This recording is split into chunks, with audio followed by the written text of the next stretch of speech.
Larson and Mike Gray for decorating the trees outside. I don't know if you've noticed, but they are exceptionally beautiful this year. They're learning as I guess they go along, and they're really beautiful. So thank you to those two guys. Also, remember that there won't be a community Thanksgiving meal this year.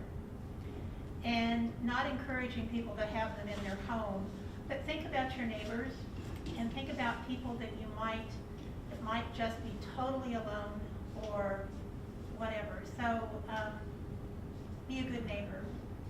And the last thing is a congratulations to Greg. Today is his 16th anniversary as the city administrator of Lindsborg. 22nd. It's the 22nd. Oh, I'm sorry. But it is the 16th. It is the 16th anniversary, but it is the 22nd. Okay. Well, put it in your calendar and give him a shout. So. But anyway, and that's as much of the mayor's report as I have. Anybody else have anything that they would like everybody to know? All right. Do I hear a motion to approve the consent agenda? So moved. Second? Second. Moved and seconded. Roxy? Emo, Yes. Rebecca, Yes. Blaine, Yes. Rick, Yes. Kirsten, Yes. Ed, Yes. Mark. Yes. Consent agenda is approved. The EMS director, new appointment there. Chief Davis is recommending and requesting the acceptance of Jordan Stiles as the new director of the EMS service. He is a full-time paramedic firefighter for the Slide Fire Department. He also currently serves as both a paramedic and firefighter for our volunteer department. Chief has visited with him. He is qualified, and he would be excited to do it if given the opportunity. So the recommendation is to appoint Jordan Stiles as the new EMS director. All right. Is there a motion? Motion to approve. Second? Second.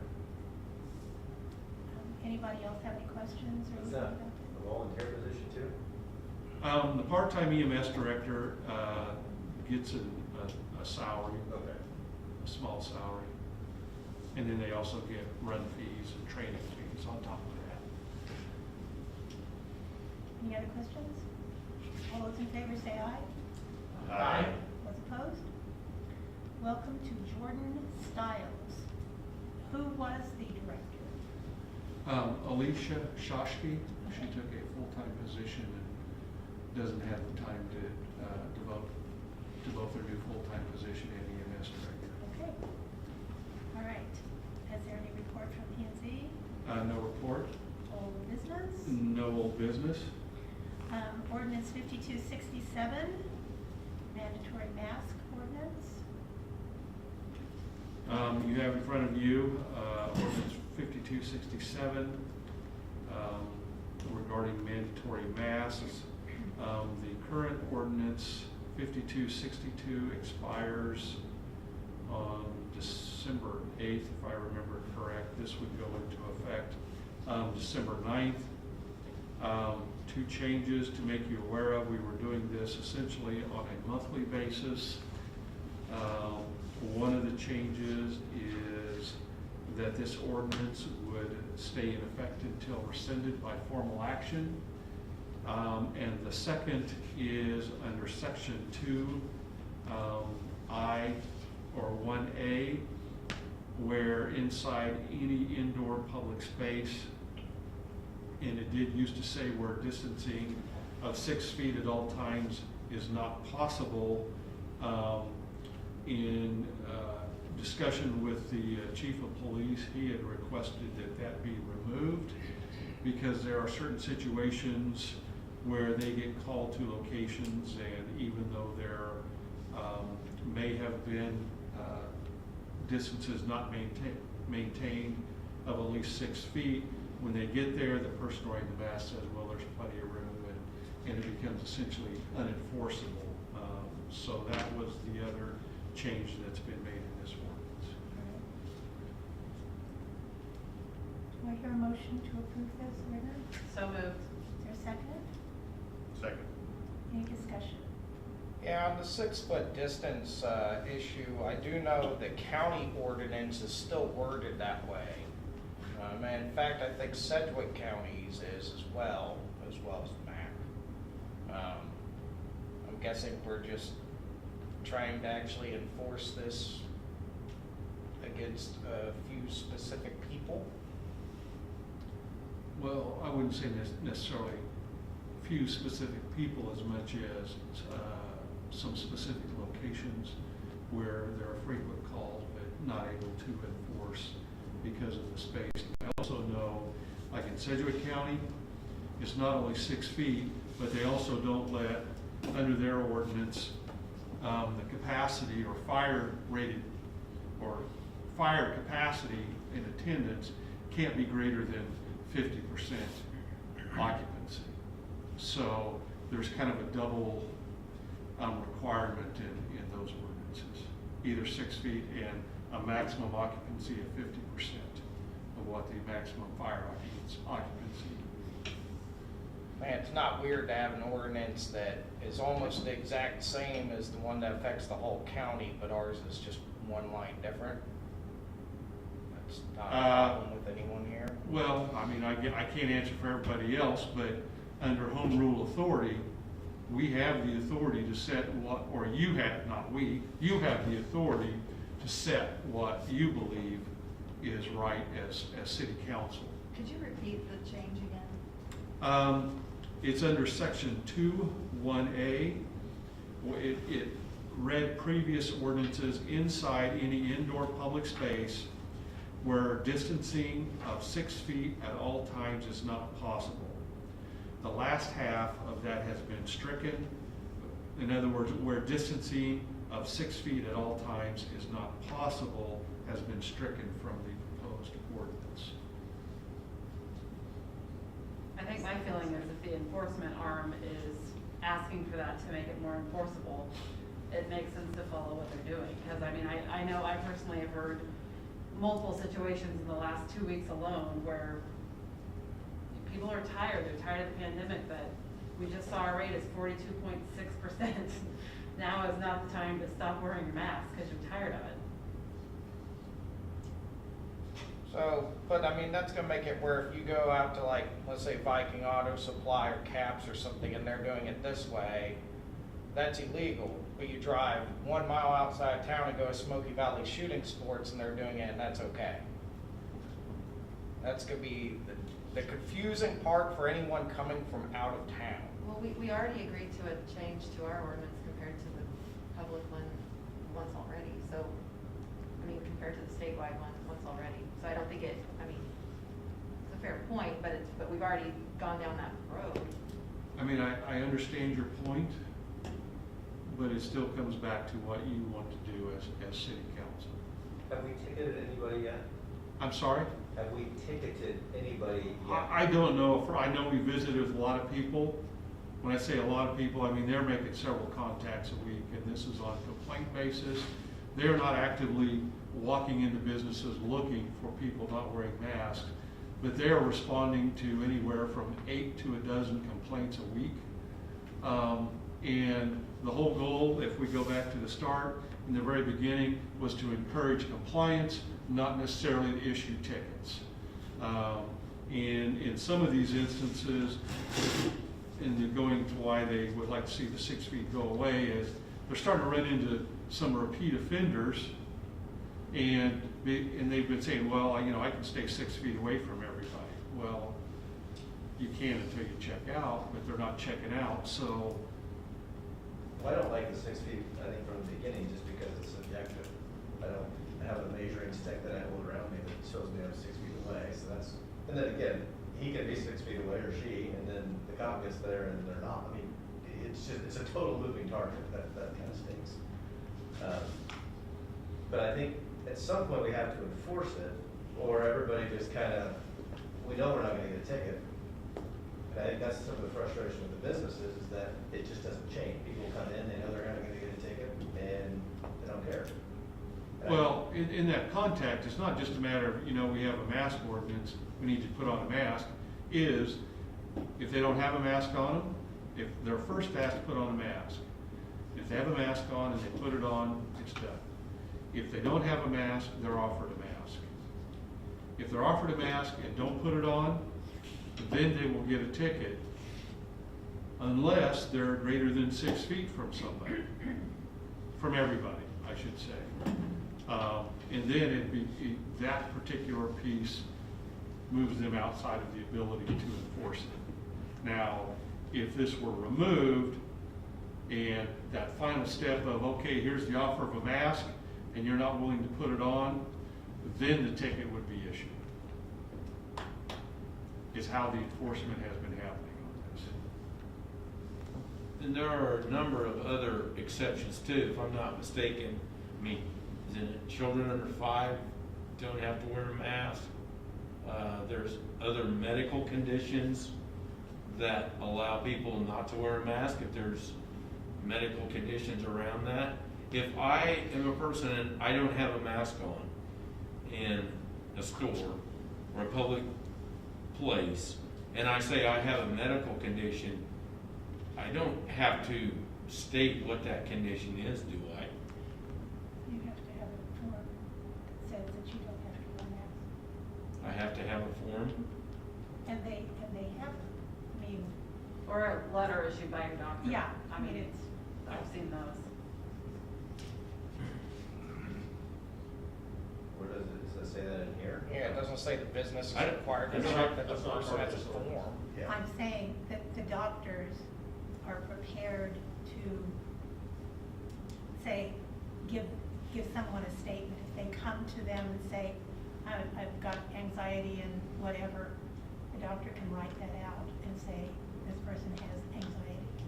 Right, but the individual themselves don't have to carry that, they can just claim, they Yeah. can just say, I have a condition, and I don't have to tell you why I'm not wearing it. It's very similar to the situation where someone's driving a car and they don't have the proof of insurance with them, but they can provide that later Mhm. if they are cited. So Okay, if someone is cited, but they have a medical condition, then they can provide the Okay. form that Becky's talking about. So I think it'd be very similar to that. thank you. I think it's dicey with the business owner though, what are they supposed to do in that situation? Yeah.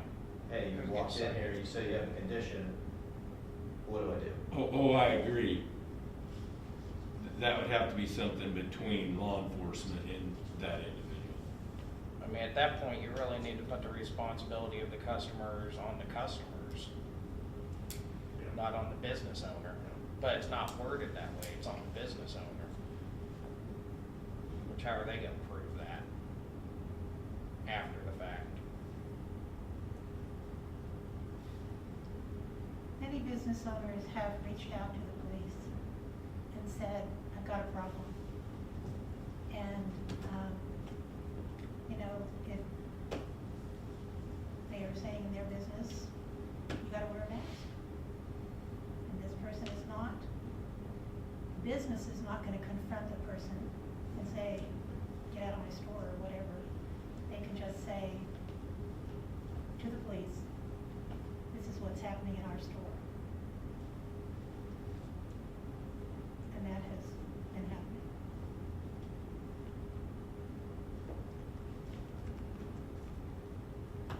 Any other discussion?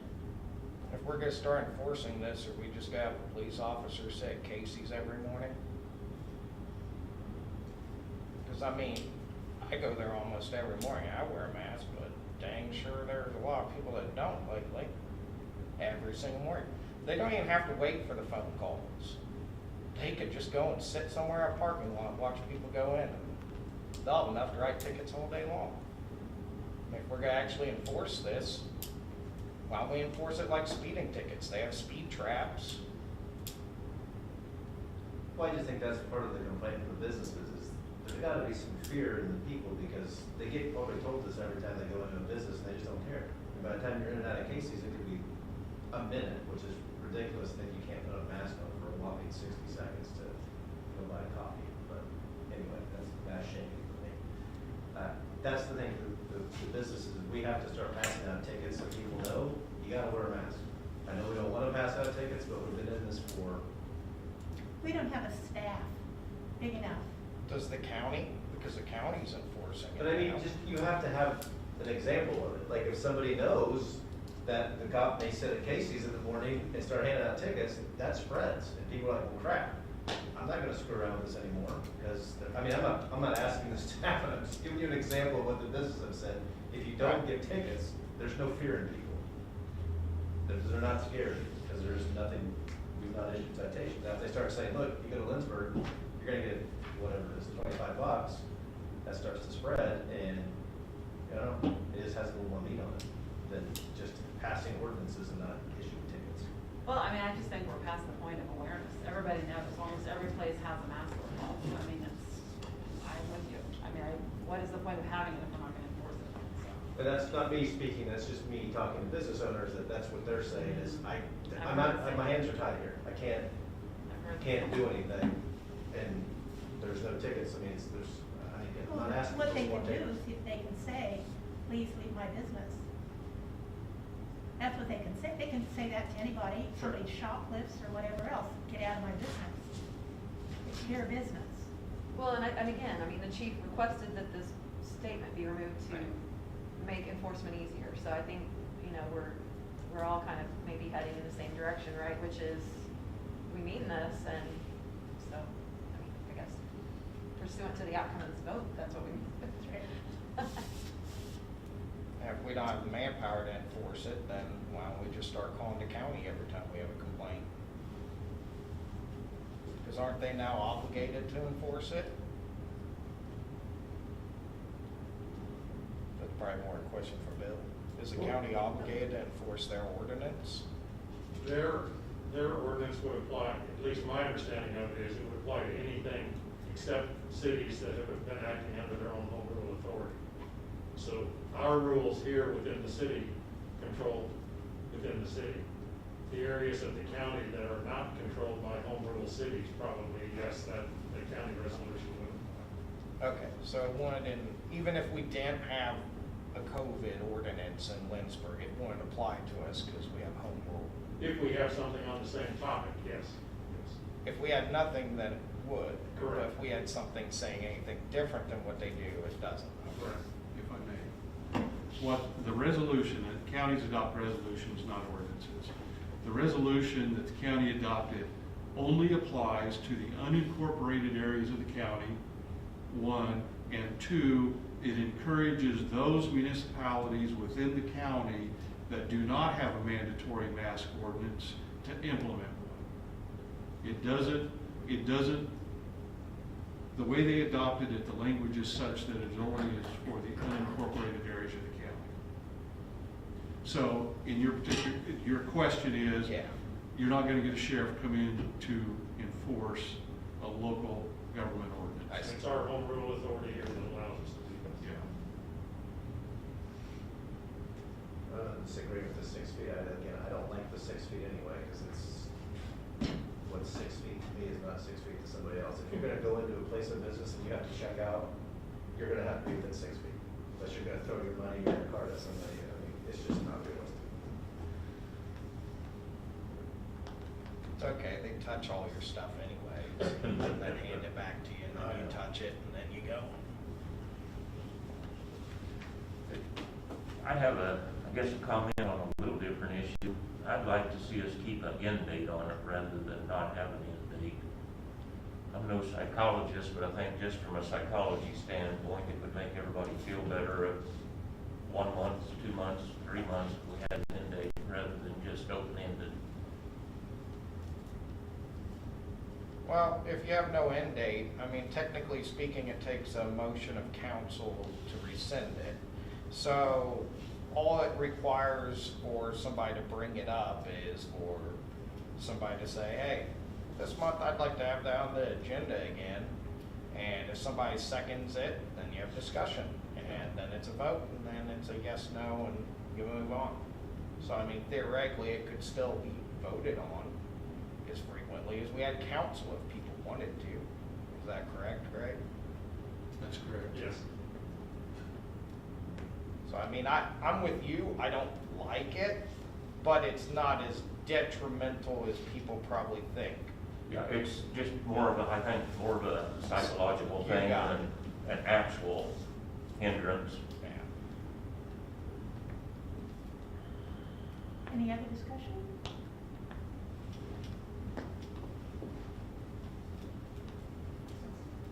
Mark, Yes. Ed, Yes. Kirsten, Yes. Rick, Yes. Blaine, Yes. Rebecca, Yes. Emo. No. Ordinance 5267 is approved. Resolution 0920.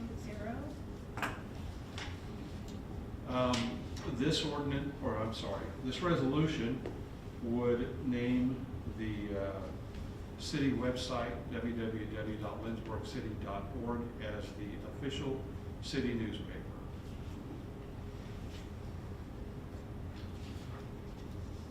This is the second reading? No, but it's pursuant to the charter ordinance that was passed some time ago. In August.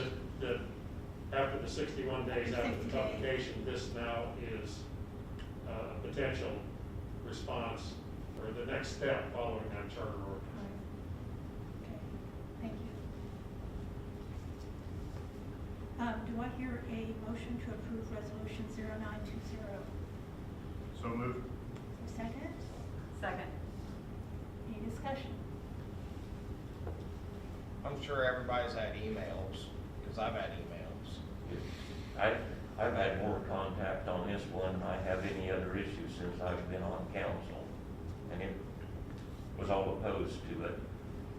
Some said that if it would still be in the paper in some form, it wouldn't be so bad, and I tried to get that point across. We had discussed that, but maybe that's something we could clarify on. How will the paper be used when this ordinance goes into effect? We could, and the plan would be to just publish summary ordinances. It wouldn't be that, for instance, the ordinance just adopted, it's 4 pages long. It would be put in summary form and then directing people back to either the city clerk's office or to the city website for the full text of the ordinance. But it would put notification in there that an ordinance passed on, so like the mask ordinance passed on November 16th. Yeah. For more information, go here or go. Yeah. So it's still there, so that's, Yeah. which is, And I know part of the argument has been, at least that I've heard, is to save money. Well, really, the genesis of this was the first mandatory mask ordinance we adopted because we had to wait 10 days for it to come into effect. It's the expediency of getting ordinances that need to go into effect fairly quickly to become into effect, because under statute, it has to be published in the official city newspaper before it can become effective. And I know when we adopted that first mask ordinance, and we got a lot of feedback from the public going, well, if it's so important we wear a mask, why are we waiting 10 days to do it? If it's important in an emergency, shouldn't it go into effect right now? Well, under statute, we had to publish it first, no matter what. So that was the genesis of. And I know one of the comments that was included in some of the newspaper coverage of the topic was that, well, this is the first pandemic in 100 years, and, surely you can, most of the time you can wait the 8 days, which is true, but I just feel like the pandemic brought this topic up to sort of give us, and it's not the end of the world, but it just gave us an opportunity to step back and look at it and evaluate whether that's a situation that has, whether the benefits and the pros and cons are in balance. And I am still a regular subscriber to a print newspaper, both daily as well as a weekly paper. So I say this as a person who appreciates printed news, and certainly full disclosure to the public is very important to me. But I just don't follow the suggestion that that no longer making the ordinances official through publication in the paper represents a deterioration of transparency of this body to the public, because that's a lagging indicator. The publishing of an ordinance in the newspaper in that format is a lagging ordinance, at that point, or a lagging metric. We've already passed the ordinance. It's communicating the ordinance, and it's important that we communicate it, but it's not depriving the public of an opportunity to provide feedback. And I think when we discussed it, we were all committed to continuing to publish things like notices of planning and zoning meetings, as well as our budget hearing, and things like that, that really are an opportunity for the public to proactively engage with us. I think we're committed to still publishing those in the newspaper. So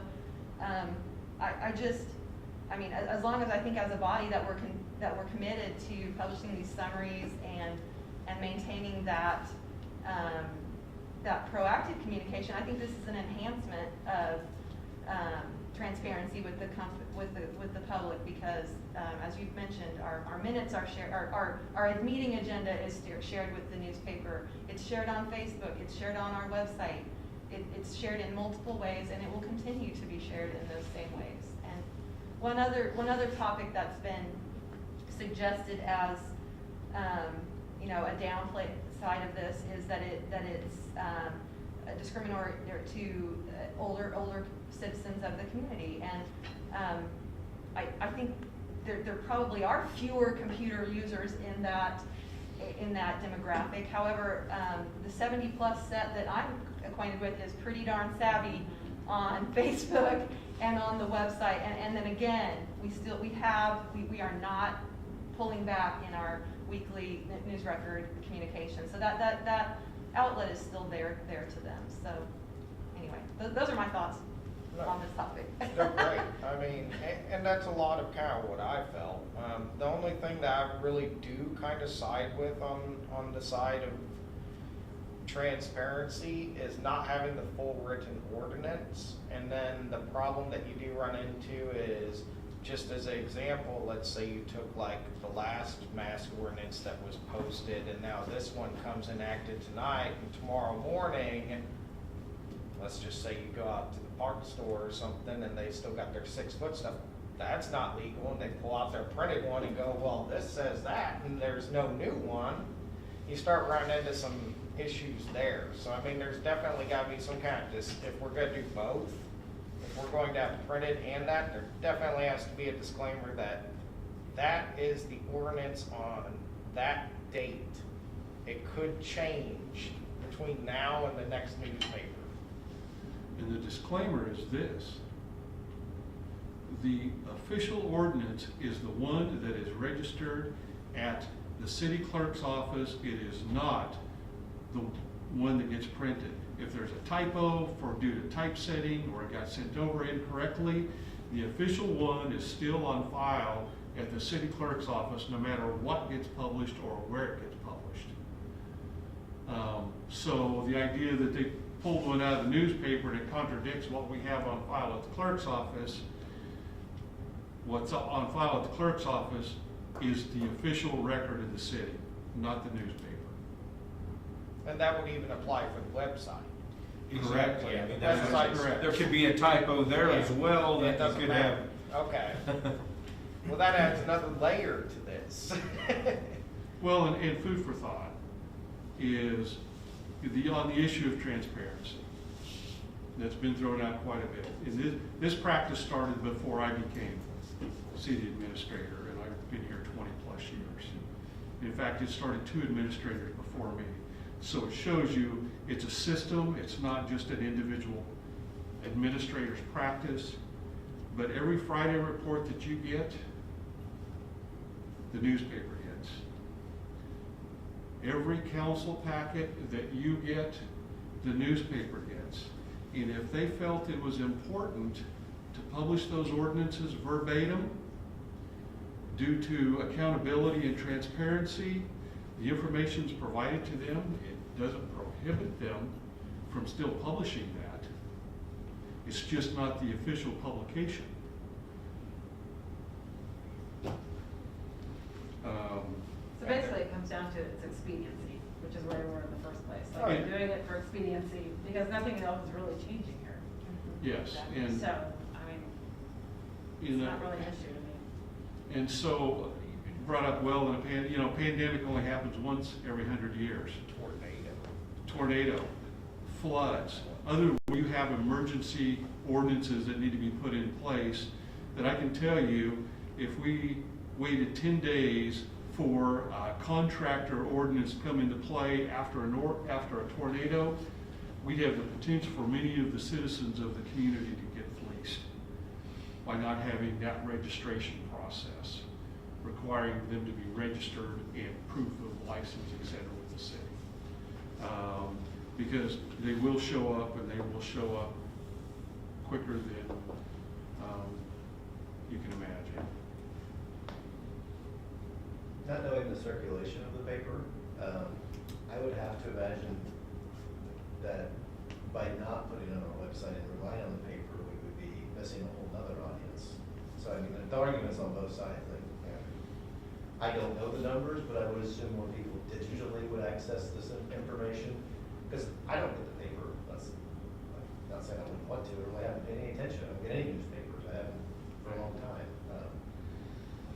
So I don't know. I'm just trying to understand the argument on the other side. Maybe we're not communicating, because when we get in this room and we start talking about it, it seems we all do this, and it seems very obvious. And then I go over my email, and it seems like, are we not? Well, how's come there's like this completely other view of this versus what we see when we're talking about it? Did you see the election last week? I don't know if there's different people. Well, yeah, but this is maybe a little. I guess, I don't know, I actually didn't get a lot, there was a lot of information from the newspaper itself, but, I only heard from a couple of people, but the person that I spoke with said, yeah, that makes sense, that makes sense. It's still gonna be available in the paper, that information is gonna be there, and the opportunity to ask for more, and I do think that circulation piece, it's not key, but it is interesting that it's not been shared. When they've been asked for it, so. Well, I think it all comes down somewhat to profitability too. Why would you publish all that information if you're not getting paid to do it? It has to be exciting and relevant to making a story on. Most of it's pretty boring when you start reading all this, to the average person. You say what we do is boring. Yeah, I'm saying to the average person, not to you, Wayne. I know you're doing it greatly. But that's just the reality of it. They're not going to publish that on their own without somebody paying to have it done, which I am all for still maintaining what we're doing in some form.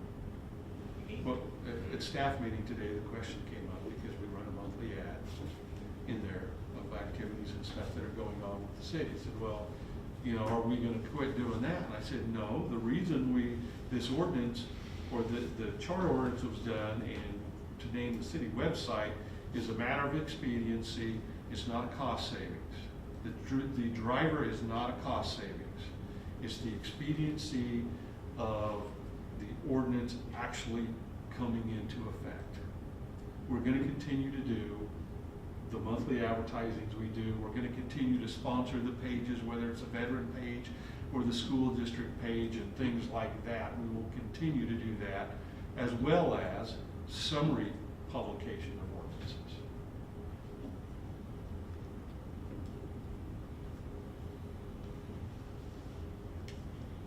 Any more discussion?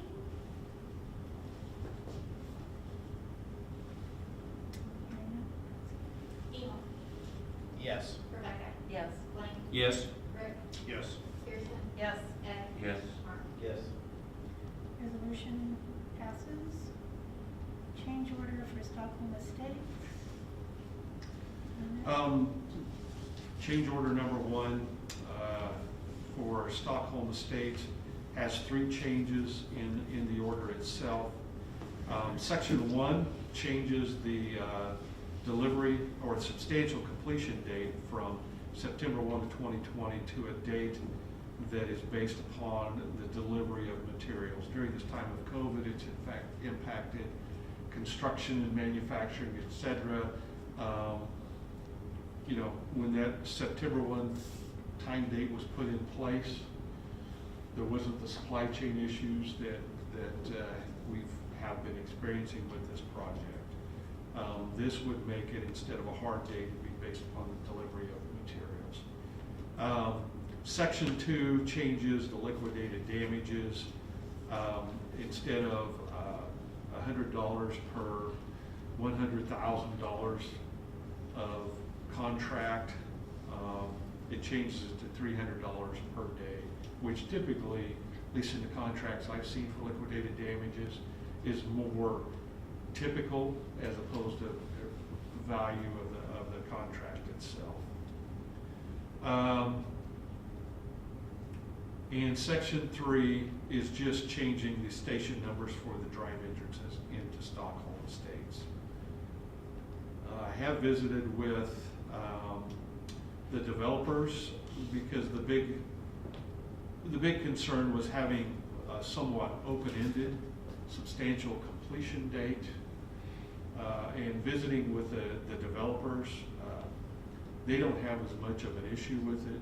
Most of the items have been delivered. Not all of them, but the majority of them. Additionally, the contractor owns another company that also has a contract for 4 different structures out there. So they have a motivation to get the infrastructure done so that the building construction and that arm of their business can start working on it. So the developers themselves do not have heartburn or concern with a more open-ended type of substantial completion. So the recommendation would be a motion to approve change order number 1, and there is no change in the contract amount for this change order. I'll make the motion to approve that. Second. Moved and seconded.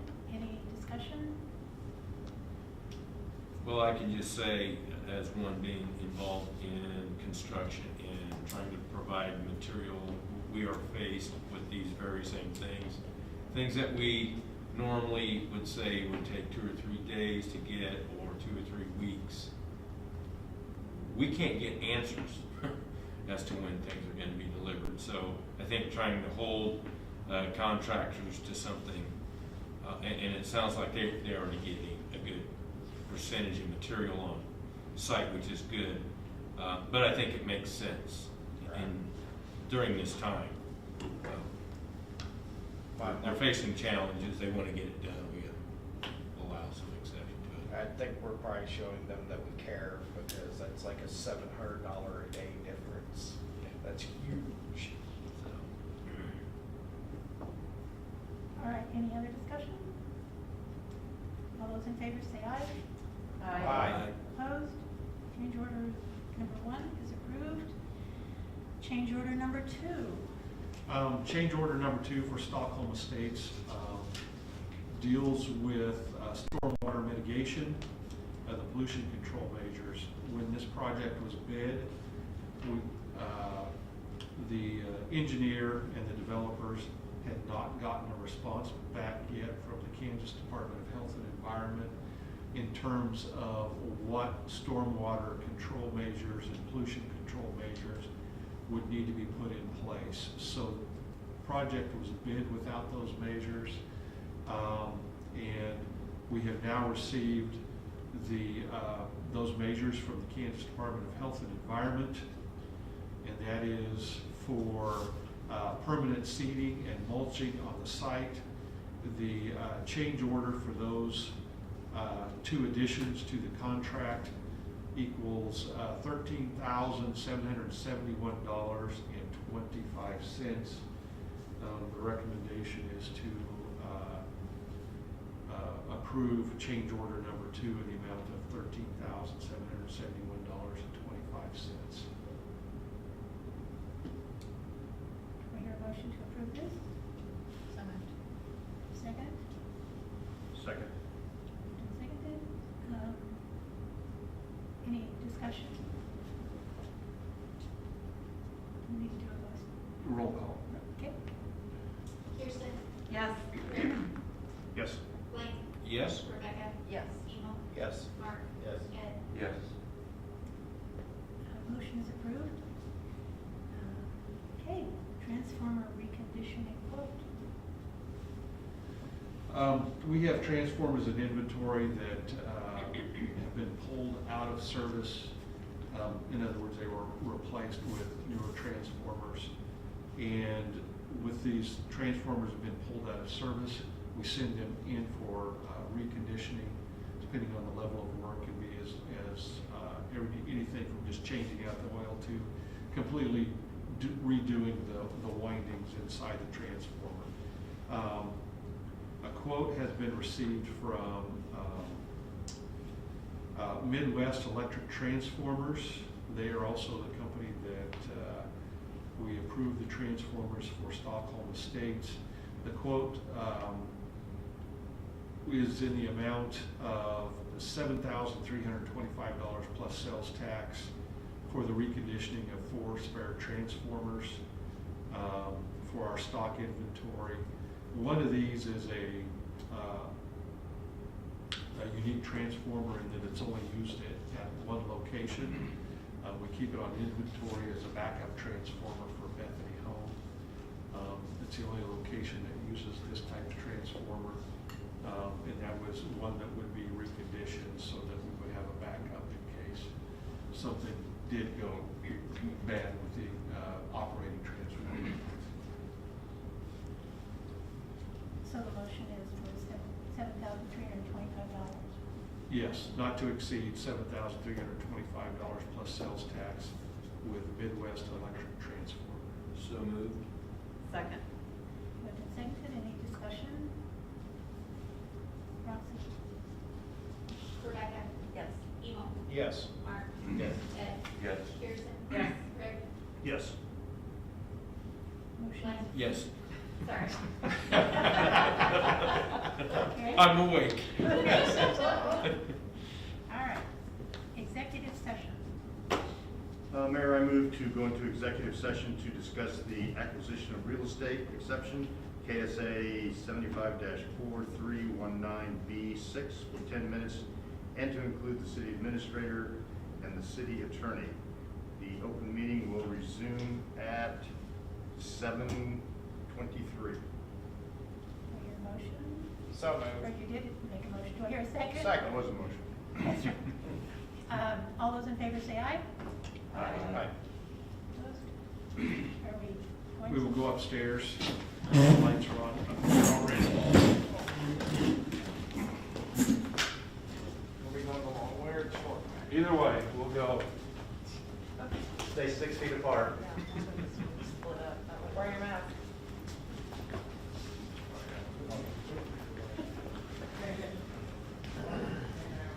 Go ahead, sure. We could have just made Roxy go upstairs, we could all stay here. Camera?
Don't get afraid, I can't smell, I just can't smell.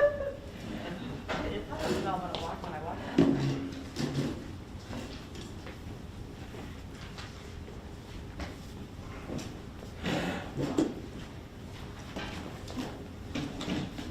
Okay, nothing.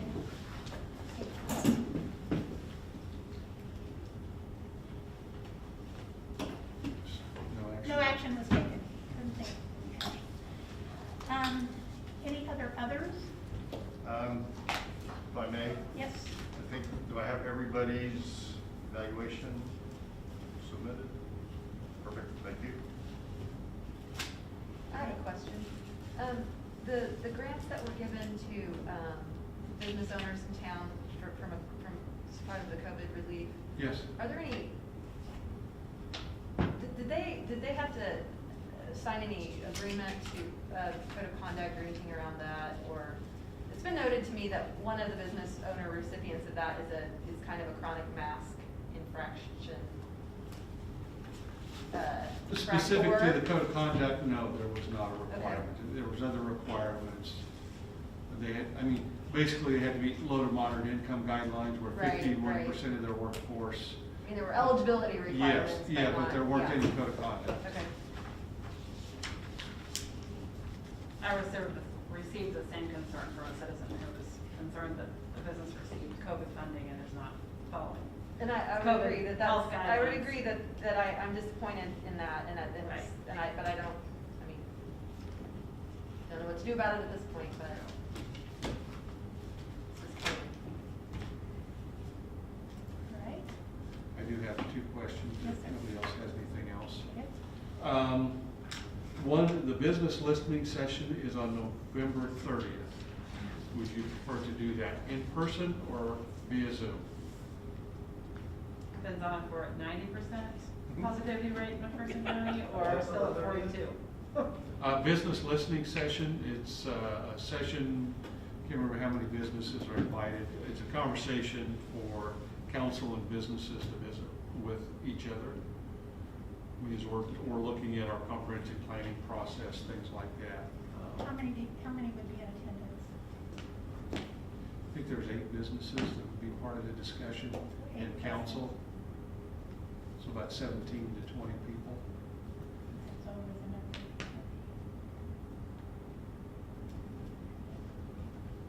Would we be able to do that? Do we have more room upstairs? Yes, there's more room I think upstairs. you're right, though, it's over, I think the gallery 13 Oh. is Okay. the recommendation. Have you invited everybody? Be too long? Well, and could you, The mayor and who else? I don't know how that conversation goes, but could you stagger them? I mean, or do they all need to be there together at one time?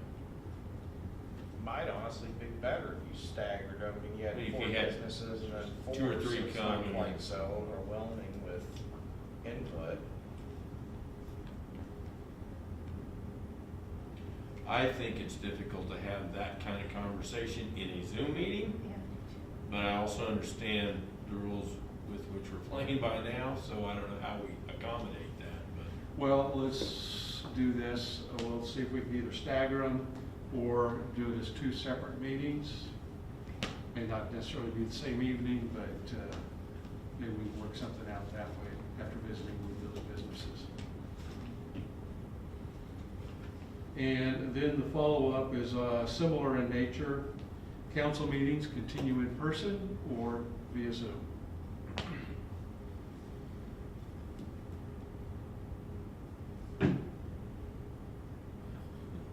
I'm comfortable in person, but. I mean, we're pretty far away, like this. I mean, if I could go into lights, I think I could do this. Right. Are you in White's for 2 hours? Well, that's a good point. Try not to be, anyway, no. You're their best customer, Mark. So- I would prefer. Okay, we will continue in Stick to person. guidelines.